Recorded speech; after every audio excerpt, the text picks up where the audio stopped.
दोस्तों, अदालत में एक बार फिर से अपने बच्चे की कातिल सूचना सेठ को पेश किया गया और इस बार पुलिस ने फिर जज के सामने रिक्वेस्ट की कि कम से कम 5 दिन फिर से हमारी हिरासत में सूचना सेठ को भेजिए। जज ने पूछा क्यों, पहले ही आपको 6 दिन की हिरासत हम दे चुके थे।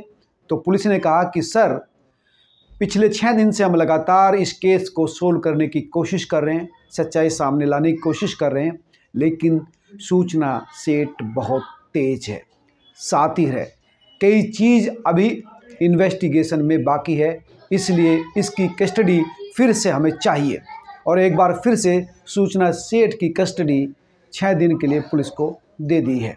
दरअसल पुलिस का कहना है कि सूचना जांच में बिल्कुल सहयोग नहीं कर रही है और इस वजह से कई चीज़ अभी सामने आनी बाकी है। सबसे पहली चीज़ तो ये कि आखिर इस महिला ने, जो इतनी पढ़ी लिखी थी, काबिल थी, सेल्फ इंडिपेंडेंट थी, क्यों अपने ही बच्चे का मर्डर कर दिया? यानी मकसद क्या था हत्या का? ये सबसे पहली चीज़ है किसी भी केस की, वो ही सामने नहीं आया। लेकिन जैसे कि पता लगा है कि वो अपने पति से घृणा करती थी, उसका चेहरा बच्चे का पति से मिलता था, पति से मिलने नहीं दे रही थी, ये मकसद था। लेकिन पुलिस अभी इससे सेटिस्फाई नहीं है। उनका कहना है कि पूरी हम गहनता से जांच करना चाहते हैं कि आखिर इतना बड़ा जघन्य अपराध जो इसने किया है, अपने ही बेटी की हत्या कर दी, अपने ही हाथों से, तकिया से अपने ही खून का हत्या करने के पीछे कोई बड़ी वजह होगी, वो वजह अब तक नहीं आई। ये एक तर्क कोर्ट में पुलिस ने ये दिया कि जो बिहाइंड द केस है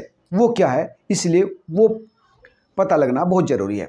इसके साथ ही हमने दोनों के बयान लिए हैं, वेंकटरमन जो पति है और इसका भी, तो उन दोनों के बयान की हम स्टडी कर रहे हैं, उनका मैच करना बहुत ज़रूरी है, इसलिए अभी भी हमें समय चाहिए। और इसके साथ साथ ये भी हमें पता लगाना है कि ये जो महिला है वो आखिर किस तरह से इस अपराध को छुपाने की कोशिश कर रही थी, क्योंकि उसने सिर्फ फ्लाइट से गोवा जाने का ही टिकट किया था, आने का नहीं किया था। यानी वो पहले से इस पूरे मर्डर को छुपाने के लिए तैयार थी। ये पूरा प्रोसेस सामने आना है।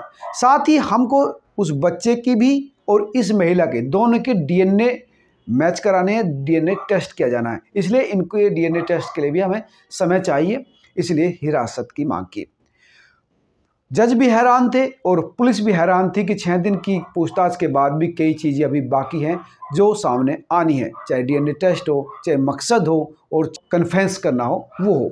हालांकि एक पुलिस अधिकारी का ये भी कहना था कि जो हमने बयान दर्ज कराया है वेंकट का, वो पूरी तरह से हो गया। वेंकट के बयान से हम सेटिस्फाई हैं, लेकिन सूचना के बयान से हम सेटिस्फाई नहीं हैं।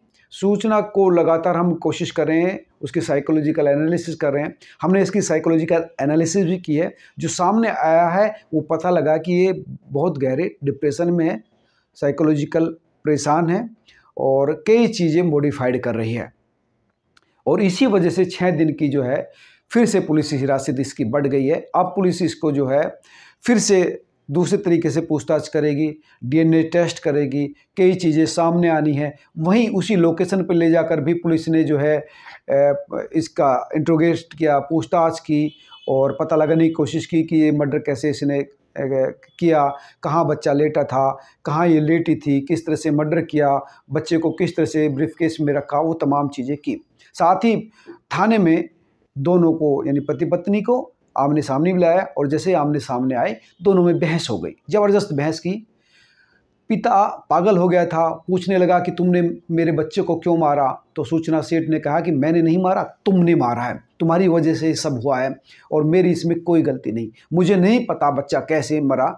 जब वेंकट ने कहा कि जब तुम्हें पता नहीं तो फिर किसे पता है, कौन था उस समय तेरे साथ? सिर्फ तुम ही थी और तुम मुझे खुश नहीं देखना चाहती, तुमने उस बच्चे की भी, मासूम की भी जान ले ली। तो इसने बिल्कुल इनकार कर दिया और यहाँ तक कह दिया कि जब तक मैं कस्टडी में हूँ, जब तक मैं हिरासत में हूँ, तब तक जो तुम्हारा मन करे वो करो, लेकिन मैं बाहर आऊँगी। यानी वो अभी भी इस अपने पति के साथ झगड़े को, लड़ाई को कंटिन्यू करना चाहती है। अभी भी उसे अपनी गलती का एहसास नहीं है और अभी भी उसके अंदर जो है घृणा भरी हुई है। और इसी वजह से वो पुलिस को सारी चीज़ें जो है क्रमबद्ध तरीके से नहीं बता रही, ना ये बता रही कि मोटो क्या था मर्डर के पीछे का, ना ये बता रही कि किस किस तरह से उसने साजिश को रचा। तो इसी तरह से वो तमाम चीज़ें छुपा के रख रखी है। और सबसे बड़ी बात है पुलिस के लिए भी कि वो अपने आप को शांत रख रही है, गुस्से में नहीं आती, सोच समझ के जवाब देती है, पूरी तरह से अपने आप को जो है बैलेंस रखने की कोशिश करती है। और इसी वजह से 6 दिन की पूछताछ में भी तमाम कोशिशों के बाद भी पुलिस जो है उससे ये स्वीकार नहीं कर पाई कि हाँ मैं ही हत्यारिन हूँ और मैंने ही इस हत्या को किया। पुलिस के सीनियर अधिकारी का ये कहना कि सबसे आश्चर्य की बात तो ये है, जज भी आश्चर्यचकित थे, पुलिस का कहना कि रंगे हाथ तो ये महिला पकड़ी गई है, लाश ले जाती हुई थाने में इससे लाश रिकवर हुई, लेकिन उसके बाद भी कन्फेस नहीं करी, उसके बाद भी स्वीकार नहीं की कि हाँ मैंने ही मर्डर किया। लेकिन पुलिस को ये स्वीकार करवाना बहुत ज़रूरी है, क्योंकि पुलिस के अधिकारी का कहना है कि अगर ये कन्फेस नहीं करवाएंगे तो केस पेचीदा हो जाएगा और इसको जो है इसके किए की सज़ा दिलवाना बड़ा मुश्किल हो जाएगा। तो दोस्तों ये था अपडेट इस पूरे मामले में कि अब फिर से कस्टडी बढ़ गई है 5 दिन की, पहले 6 दिन की थी, अब 5 दिन की बढ़ी है। 5 दिन की कस्टडी बढ़ गई है, पुलिस इससे पूछताछ करेगी, पूरे सीरीज को जोड़ेगी और इससे कन्फेस कराने की कोशिश करेगी कि हाँ ये स्वीकार कर ले जो इसने गुनाह किया है। पुलिस लगातार कोशिश कर रही है कि ये स्वीकार कर ले अपने गुनाह को, लेकिन गुनहगार माँ लगातार अपने आप को बचाने की कोशिश कर रही है। कुछ भी हो दोस्तों, मैं लगातार आपको अपडेट देता रहूँगा, लेकिन एक बात साफ जाहिर हो गई कि कलयुग में हर रिश्ता बिखर रहा है, टूट रहा है, लेकिन माँ बेटे का जो रिश्ता होता है, माँ और बच्चे का जो रिश्ता होता है, वो आज भी सर्वोच्च है। इन जैसे कुछ उदाहरणों से उस रिश्ते को कलंकित नहीं कर सकते। आप तमाम लोग क्या सोचते हैं, जरूर बताएं।